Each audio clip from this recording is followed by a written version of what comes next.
big event. Noblemen and scions of the local aristocracy had flocked to Bunny Hall in great celebration, eager to meet the young women who lived there. The little girl, not so little anymore after all, couldn't distinguish them. In her eyes, they were merely clones of each other. She couldn't explain it, but she understood that perhaps until that day she had been blind.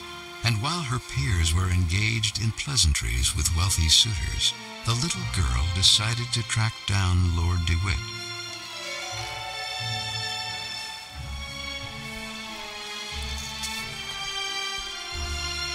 What a pretty damsel. Nice evening, isn't it?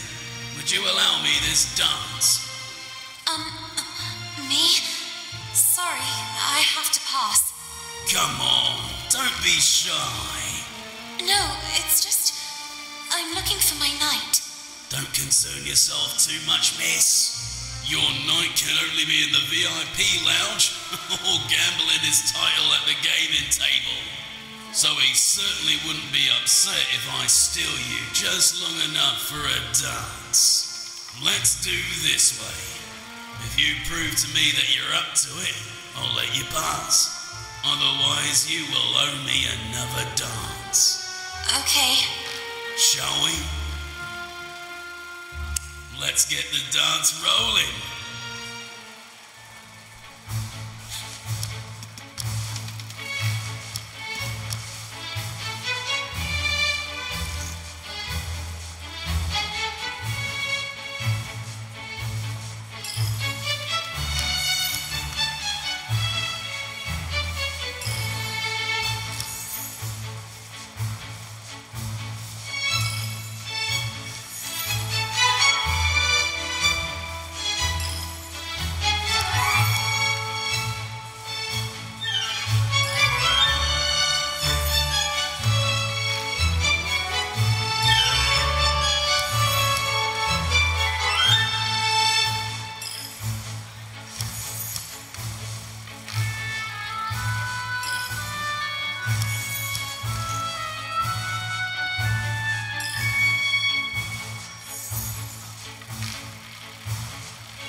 Let's see if it was just luck.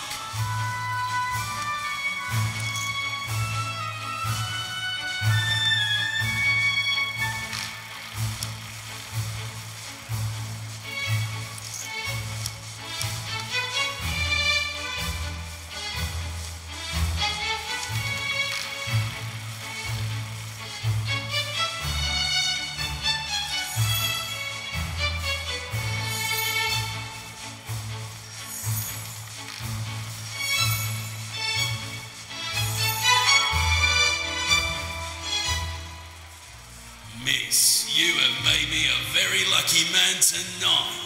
But a deal's a deal. Please go ahead and join your night. Don't hesitate to stop by and say hello from time to time. Feel free to ask me anything you need. Anything.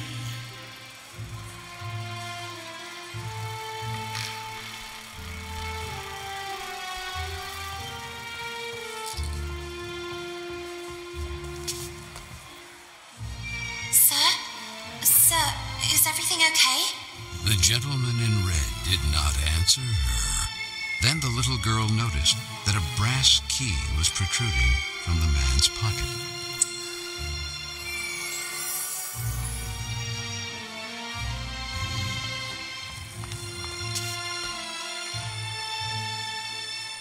Go away! Marianne, is that you? I already told you to leave. What are you doing locked in there? What happened? Lana, just leave me alone. It's none of your business. But you're crying. I know you girls never liked me, but in times like this, we should support each other. Even after everything we've done to you? We don't have to be friends. For now, you can just let off steam. Then you can start calling me a rabbit or a weirdo again. Actually, it's not true that I never liked you. It's just that the others don't like you. And when you're part of a group, the others expect you to act in unison. But I don't know if I'm like that. If I feel like them, I would like to make a difference. Yet I fear being marginalized. Like tonight, that slimy scoundrel. I hope he's still out there rotting. What happened? From a ridiculous briefcase, he took out a toy mouse. I think he wanted to take advantage of the opportunity to look under my skirt. I kicked that mouse so hard it must have gone down the drain. And then, to get him away from me, I gave him Hinman's tranquilizers. I know that not all men are the same. There are some good ones too, but then why do they expect all of us to be the same? In any case, here, in case they ever come in handy, I'll stay here a little longer. Thank you. Oh, and Lana? Yes? You're not weird at all.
Please give me a number immediately. Who knows? You might bring good luck. 10 black. Les jours sont faits. Rien ne va plus.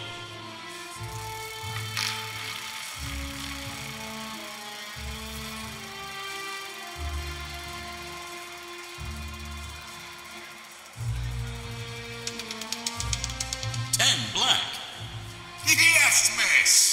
You are one lucky girl. Please take them. You deserve them.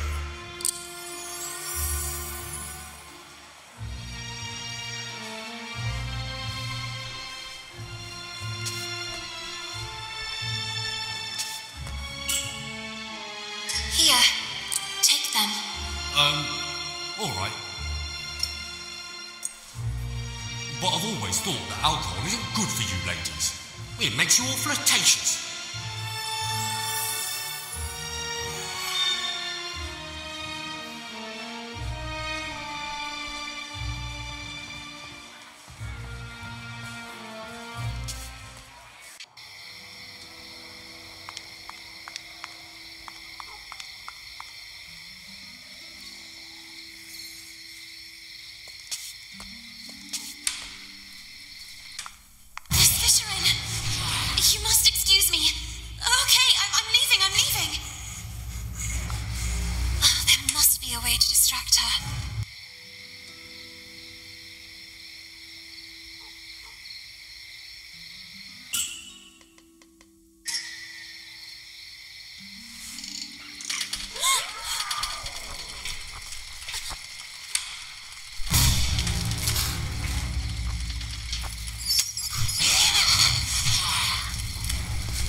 science test assignment.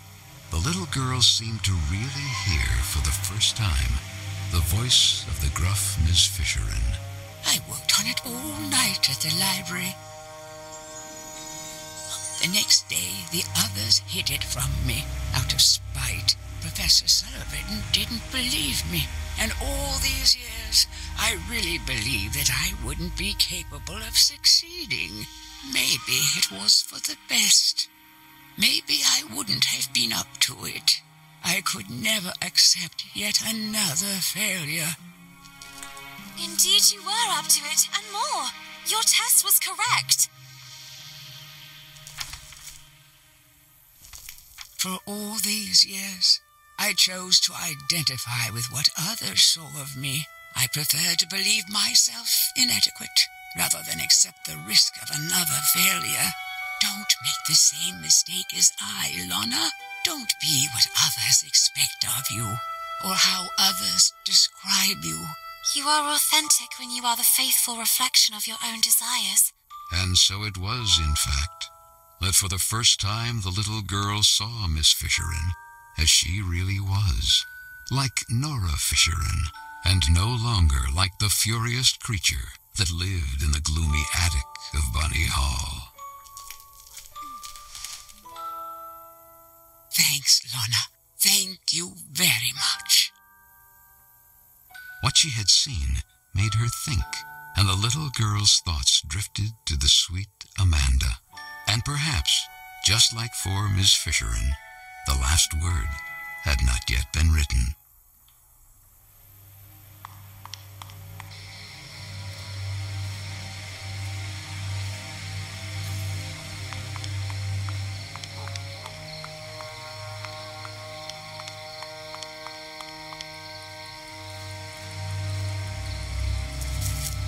Miss, where do you think you're going? Well, I was looking for my knight of this evening, Lord DeWitt. That scoundrel DeWitt. He will certainly be in the VIP lounge. But, well, do you see this? Access is only permitted to holders of this pass, and I happen to be one of the few to have it. Do you want to know why, miss? I'm surprised you didn't get there on your own. Are you perhaps a little dumb? I'm a great seducer, among the most renowned in the country.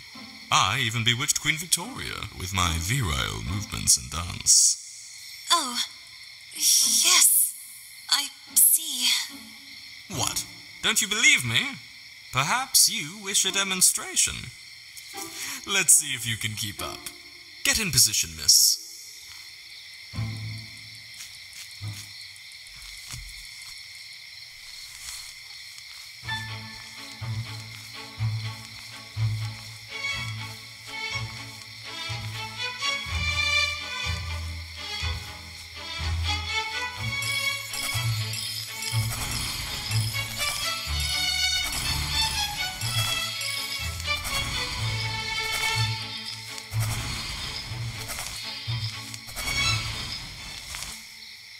Miss, the trick is to stay fit. I don't drink that concoction of punch that others ingest. I always dilute everything with juice filled with vitamin C. And a nice slice of lemon. Now, go get me something to drink. Unless you want me to humiliate you for the umpteenth time. Oh, darn. That VIP lounge pass. There must be a way to get hold of it.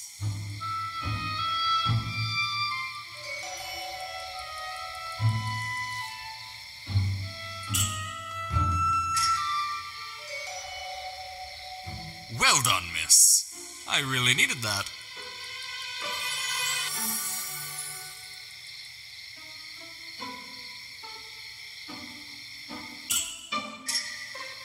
You returned to enjoy my seductive pirouettes, didn't you?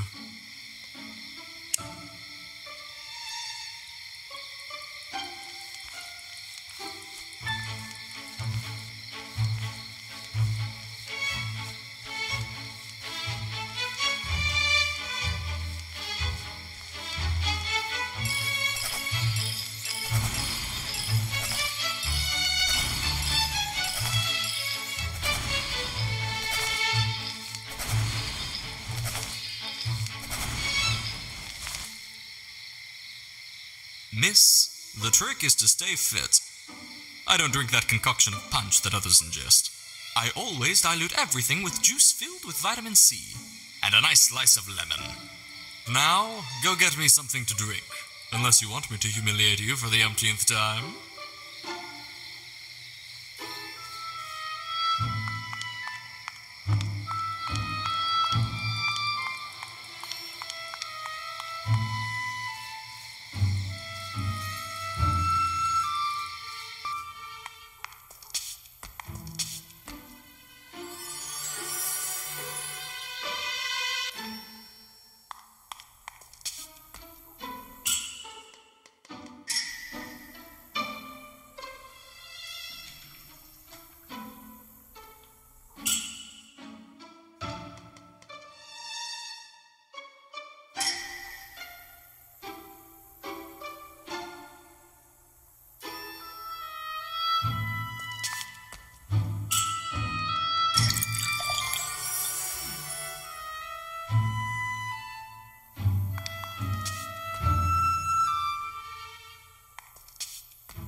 Well done, miss. I really needed that.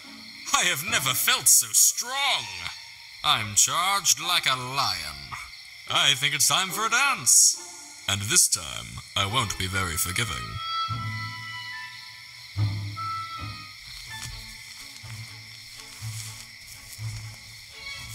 Charged.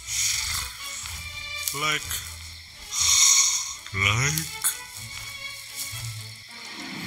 A lion, you said?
Miss?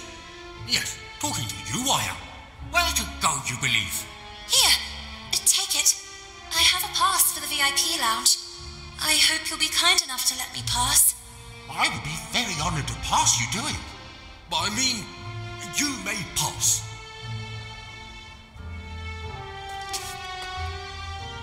Lana?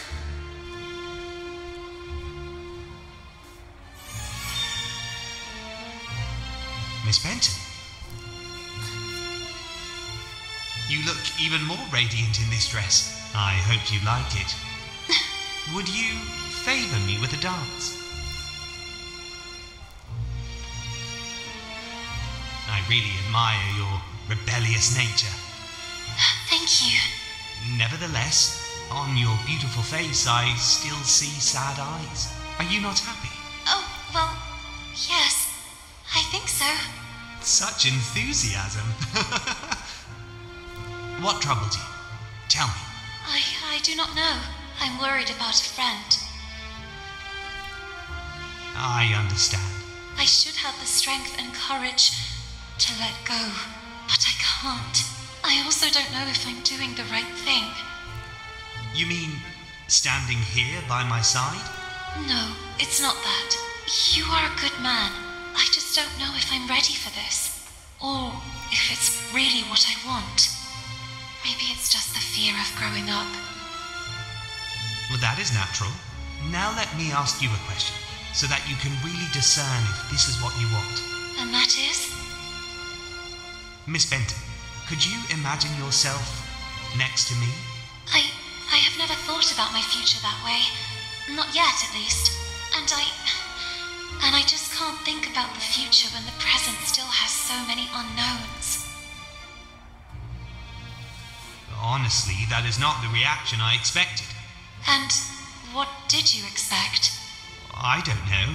I can't say that I was expecting enthusiasm exactly, but at least a little gratitude. Gratitude? Well, you see, I chose you above all. Oh, so just because you're a good match and out of many you chose me, I should owe you gratitude? And why me and not the others?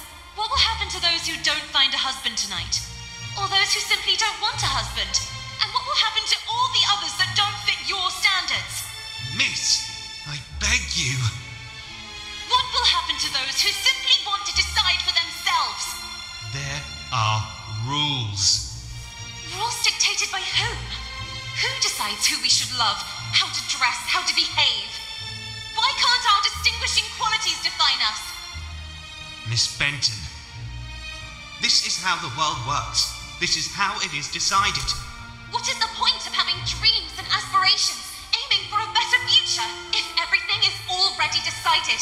What is the point of having a voice if no one knows how to listen to it? Let your voice be heard! Let your voice be heard, girls! Marcel, stop! You're making fun of me. I thought you liked my rebellious nature. But now I understand why. You hoped you could tame me like you do a filly. Twitty, my heart. Who is this slob you're with here? How could you replace me like this? Who are you? You scoundrel! My husband suspects us. And you go flirting flower to flower. Little duck from my pond, how could you betray me? My good man, there must be a misunderstanding. I don't know your lady. Basie, you're back. My dear gentleman, I demand a duel. Buttercup, I'm so sorry, but Twitty and I are one now, and no one will ever be able to separate us. I love him! Duel. Thank you, Basie. Thank you with all my heart.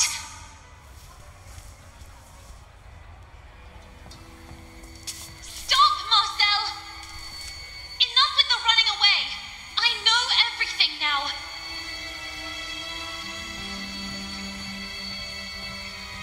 Where's Carole? What did you do to her? The little girl couldn't believe her eyes. You're a girl. I'm just Marcel. What happened to Carole? That's what I'm trying to understand too. But the other day, what were you doing near the theatre in the basement of Bunny Hall? I saw you. I was stalking a shady figure. There was a nauseating stench down there. They were throwing things into the fire.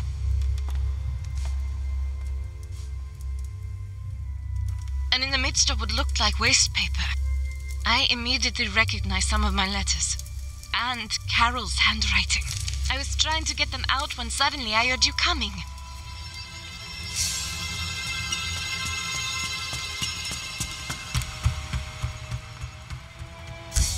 But then you two... how?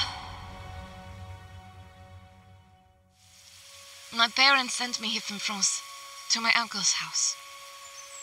It's just across the river, overlooking the Bunny Hall clock tower. To fall in line, they said.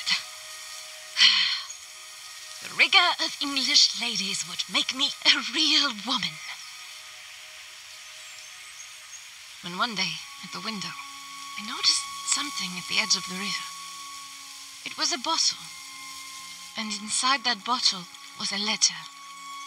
Were I the wind, I'd blow no more on such a wicked, miserable world. And yet, I say again and swear it now, that there's something all glorious and gracious in the wind. It was Moby Dick. I recognized it immediately. I'd read it so many times.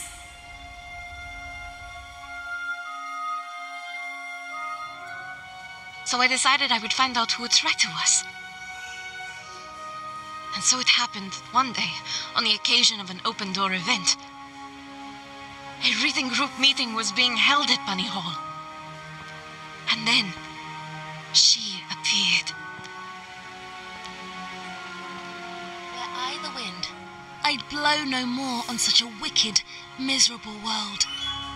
And yet, I say again, and swear it now, that there's something all glorious and gracious in the wind. It was her. It was Carole.